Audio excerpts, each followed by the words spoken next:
Drew needs to step back, seriously. He's acting like he and Willow are already married, making decisions for her like it's a done deal. Newsflash, she's still legally married to Michael. And until he gets the treatment he needs and can figure out if he wants to move forward with the divorce, it's not just complicated, it's messy. If Willow bails on him while he's in recovery and runs off to DC with Drew, dragging her kids with her, that's going to look bad. Any reasonable person would see that, but Drew? I get the feeling he's just looking for a convenient substitute mom for Scout, because he clearly doesn't want to deal with her. He couldn't stick to Sam's wishes of keeping Scout with her brothers at the Quartermain mansion, so now he's hoping someone else can swoop in and play the parenting role. Just my take on it. As for Sasha, I know some people won't agree with me, but I'm all for her. I'm still catching up on Tuesday's episode. Hey, I watch all 5 days on Sunday mornings, but it's clear Sasha's been through the ringer. Yes, she slept with Michael, and yes, she's carrying his baby, which makes everything even more complicated. But you know what? She's trying to do the right thing, trying to look out for the people around her. And let's talk about Willow for a second. She sat there and said she only cared about her kids, fine. But Sasha made a solid point. Willow's not going to have much more if she keeps pushing everyone away. She doesn't want Michael, fine. But it's like she's determined to hold on to her kids at any cost. There's no denying Sasha has feelings for Michael, and it's obvious she's always cared about him. For Willow to just trash Sasha like that, especially with the Nina stuff, is a low blow. Sasha's always had Michael's back, and she's doing what she can to make things work. Hello everyone, welcome back to my channel, Messy Syrup. It's me, Abby, here. I hope everyone is having a wonderful day. Keep watching, so let's dive into today's video. I really hope Maxie has the sense not to hire Lulu to work under Brooklyn. I mean, talk about setting the stage for drama, non-stop, never-ending drama. But let's be real, they're totally going to hire her, aren't they? I do love how Willow finally got the chance to think for herself and, surprise, surprise, she allowed Carly and Sunny access. It's almost like she can make decisions on her own now, and wow, what a concept. I also can't help but appreciate her take on Carly's plan. I mean, if neither she nor Portia know the specifics, is it really a shock Willow's not jumping on board right away? Not that anyone's surprised that Portia is, once again, completely in the dark. A little tear did escape when Michael woke up to Carly, though. That was a nice moment. But seriously, when did Willow and Drew fall in love? Drew's out here talking about their special relationship and how they're in love, and I'm just sitting here wondering how that happened. Because let's be honest, Willow's going to be singing a different tune when she finds out about those office visits and why the door was locked. Maybe love doesn't exactly survive that one. And Willow acting like a victim here. Yeah, that's where my gears start grinding. Big time. And finally, when it comes to critiquing actors, can we all just agree to keep it civil? It's fine to have an opinion, but let's not take our frustrations out on the professionals doing their job. Sure, I'm not thrilled with GA's current direction, but I'll keep that separate from the actors. If someone's work isn't for you, it's simple, just don't watch. Your thoughts don't have to come with a side of personal attack. Where do I even start? It's honestly baffling how this show is picking up steam, yet somehow manages to squander it on filler storylines that drag on for ages. I mean, how are we still spending so much time with Trina and that football player, who, let's be real, no one cares about? There's so much potential for actual compelling stories, but instead, we're stuck with this nonsense. And don't get me started on how the show seems to think the demographics are just tuning in for this kind of filler. Meanwhile, there are characters like Molly and Christina who could be having some serious development, but nope, nothing. Oh, and the hospital scenes with Stella and Felicia. Why does that even need to be a focus? Honestly, at this point, I'm just grateful if I get 20 minutes of solid plot on a good day. The show's only 36 minutes long, but you'd never guess it with all the wasted time. Maybe someone in charge could rethink how they're pacing the storylines. Actually focus on the good ones. Speaking of wasted screen time, what was even the point of Robert and Holly finding out they have a daughter, only for him to just leave? I'm still scratching my head over that one. And don't even get me started on Cody, the violin-playing kid who's suddenly going to be Brooklyn's son. It's honestly absurd. And where's Eva LaRue? Did she just disappear? Not that I'm surprised. Her character never really mattered, did it? And then there's Leslie Liu, seriously. I don't remember her being this annoying. They dress her like she just rolled out of a coma, and her hair and makeup look like they haven't been touched in ages. It's just painful to watch. And don't even get me started on Willow. Thank goodness she's finally seeing the light. Hopefully, she'll realize Drew's true colors soon enough. As for Leslie Liu waking up 4 years later, throwing a fit, and demanding a job, please, she can take her trust fund and just leave. Watching her make demands while her mom and Tracy sit right next to her at the ATM. Ridiculous. But hey, at least there's some hope for the Elizabeth storyline. Maybe something interesting will spark between her and Lucky. Though right now, he's as exciting as watching paint dry. Honestly, I wish Michael would come back. There's so much they could do with his character. But from where I'm sitting, I don't see anything exciting coming for Molly or Christina anytime soon. And seriously, Christina is supposedly so in love with her brother Michael, but she can't even make it to the hospital. Come on. Okay, I'm done venting, but for anyone out there with a then don't watch comment, this is a forum, not a dictatorship. We're here to talk about what's bugging us and what we actually enjoy about the show. And by the way, is Chad, Michael, leaving for good, or is he just taking a break?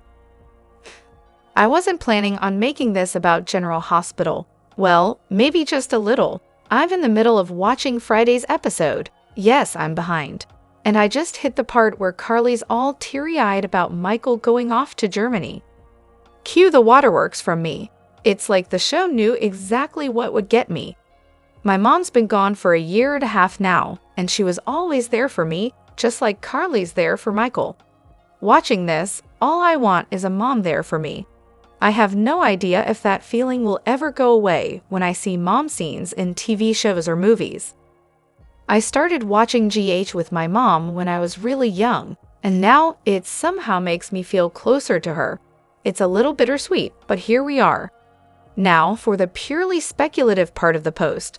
What if there's a twist with Carly and Michael in Germany?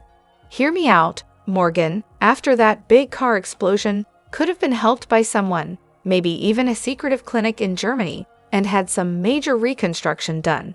He could have been so grateful that he starts working for the people who run that clinic. Maybe Carly's only contact with Michael is through watching him from afar. She talks to him, but they never show his face.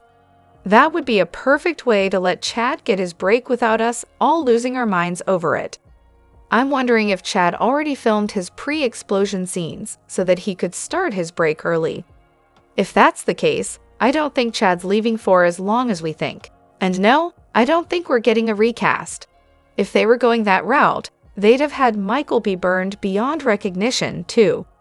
But I'm thinking that if it's Morgan, the actor could come back disguised.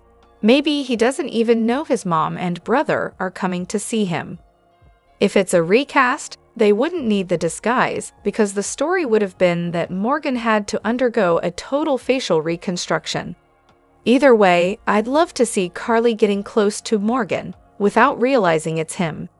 That would be such an emotional roller coaster, right? She wouldn't just disappear from the show if she found Morgan somewhere else. She wouldn't leave Michael behind for too long. So yeah, I'm still holding out hope that Chad's return might happen sooner than expected. Maybe he comes back while he's still in Germany and finally gets the recovery storyline we've been waiting for. Imagine those scenes with Carly, Michael, and Morgan bonding, only for the big reveal to come later. The three of them could return to Port Charles together, just a thought. Of course, Gio must be the rare Cassadine Quartermain hair, because, Family lines in soaps are always so simple and straightforward, right? But seriously, I'm almost certain Gio is Nicholas and Brooklyn's kid, and not some random character pulled out of a hat. Look, I may not be a fan of Joss' character. Honestly, I could go on a whole rant about her. But she does have this weird, important role when it comes to keeping track of who's supposed to be what age and when. It's like the universe says, let's confuse everyone and throw in a timeline that makes no sense. Case in point, Michael killing Claudia to keep her from kidnapping his baby sister. It happened around the time Dante was undercover in Sunny's organization, which, spoiler alert, means no way could Dante have been a teenager sleeping with Brooklyn while Gio was being born. Just no. Dante was already deep into a whole other storyline by then, and definitely wasn't a teenager anymore. Now, let's talk about some basic math. Gio's, 19 or 20? Almost 21. Joss, bless her heart, is 22, thanks to that voting special in 2020, so we know this for sure. So let's add that up. Gio couldn't have been born if Dante was still playing teen detective at the time. It doesn't add up. And don't even get me started on the actors who played Michael and Christina, both born in 1987. Do you really think they'd rework everything just to make Claudia's murder, Dante's detective days, and Brooklyn's wild schemes fit into this weird alternate timeline? It's a stretch. So who could actually be Gio's father? Drumroll, please, it's Nicholas. Because let's be real, Brooklyn didn't exactly sleep with Dante. She drugged him, got him into bed, but nothing actually happened. Then she briefly dated Nicholas, after which she claimed to go on tour. It's not hard to imagine she might have taken a quick detour, had Gio, and put him up for adoption when she wasn't ready. Let's not ignore the fact that Dante and Brooklyn are in their late 30s, practically 40 now. Gio's age doesn't match up with their supposed teen years. This whole teenagers from the early 2000s bit is just wrong. And Dante? He had to be a cop for at least 2 years before becoming a detective, which throws off the timeline even more. But sure, Tracy and Lois, fearing Helena's influence over the new Cassadine hair, definitely kept Gio hidden. Adoption? Sure, but close enough to make sure nobody actually knew. Because that makes perfect sense, right? By the way, if we're talking about Dante and Cody's conversation about Brooklyn, didn't they both mention a thing before Dante even met Lulu? Pretty sure that happened in Bensonhurst, just FYI. So yeah, all of this adds up to one thing. Gio should absolutely be half Cassadine, half Quartermaine. It just fits better. So let me get this straight. Dante and Brooklyn were at the same summer camp as teens. Because that totally checks out. I mean, sure, I can totally picture Brooklyn, who's usually the queen of sass, spending her time doing crafts, singing Kumbaya around the campfire, and stuffing her face with pudgy pies and s'mores, while packed into some smelly old cabin with a bunch of other girls. Yeah, right, it's a bit absurd, but hey, I get why they're doing this. They needed to mention her teen pregnancy, which we heard about a few days ago. So I guess we all know who the father and the kid are now, don't we?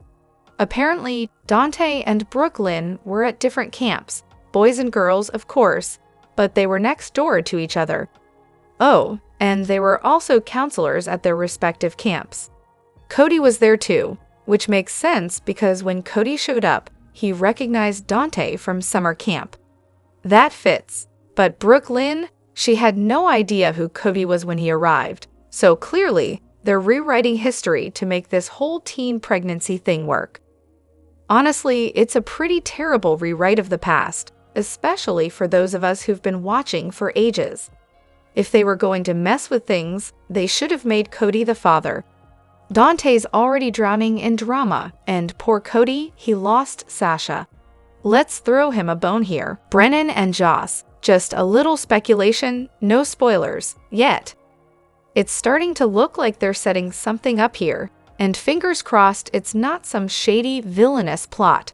I mean, sure, Joss dropped her medicine, but maybe this whole Brennan helping her with Dex thing is just the groundwork for her career arc. But then, there was that weird Christmas moment. Brennan offers his condolences, and when Joss asks how he knew they were together, he hesitates like he's scrambling for a cover story. Finally, he claims Carly must have mentioned it.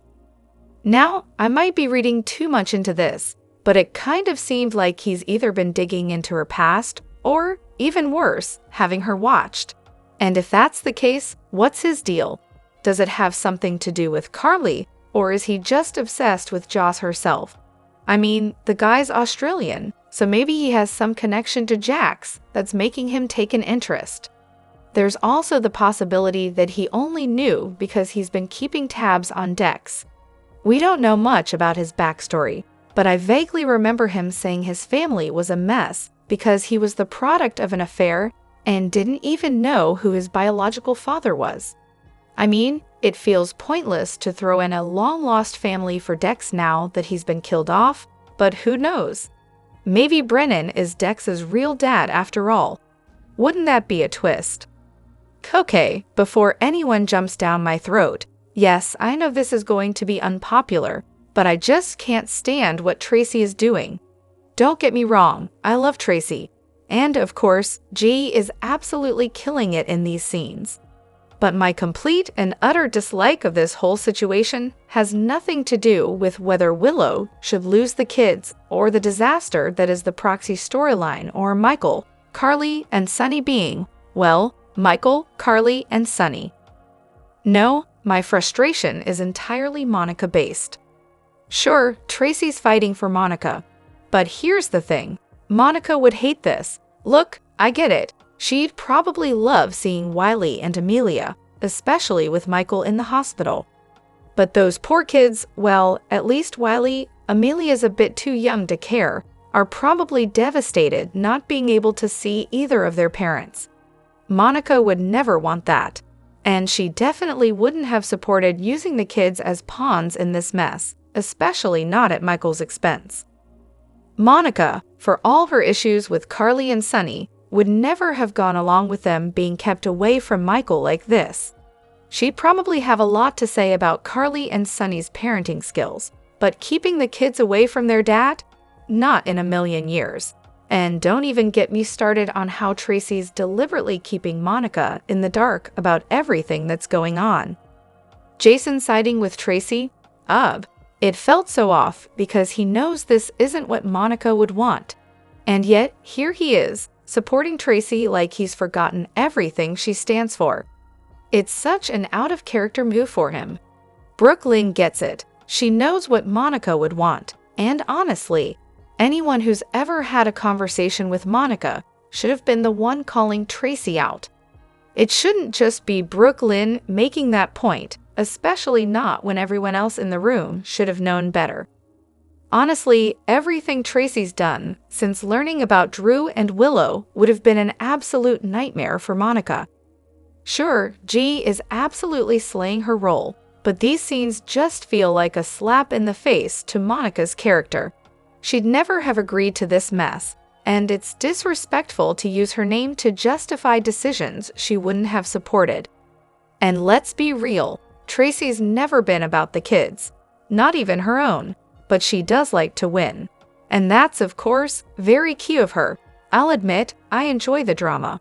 But at the end of the day, the kids are just being raised by nannies. That's not the same as having their parents around. AJ and Jason spent most of their childhood in boarding school. Monica and Ellen were too busy being, well, Monica and Ellen, to be real parents. They weren't exactly all in until they adopted Emily. But I think by now, Monica's softened up enough to realize that Wiley and Amelia need their mom. She gets it. Leela was the only one in that family who was actually maternal, and even she would have taken in a stray adult if she could. So yeah, Tracy may be loving the chaos, but this isn't about the kids. Not for her, and definitely not for Monica. I'm sitting here watching episodes on Freevee with Mike at the memory care home, and let me tell you, things are getting real interesting with Yvonne. She doesn't even remember her husband, Marcus, anymore, poor guy.